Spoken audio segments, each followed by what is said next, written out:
I'm looking forward to seeing you in the future.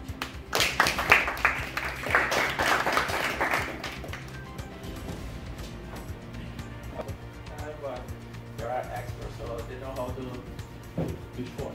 Sweet to short. Yes. So the first half, number 1 and 2, I don't remember the names. 1, 2.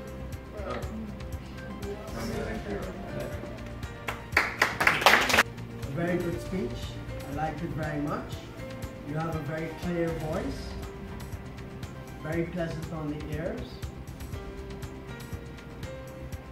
good volume. At times you went a little fast,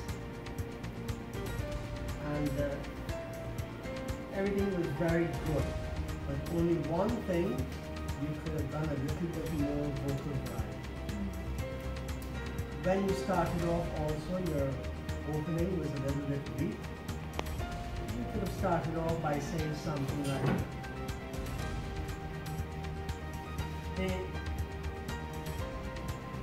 creatively is being hampered by things such as Google and other. So, and given the points, were also very good.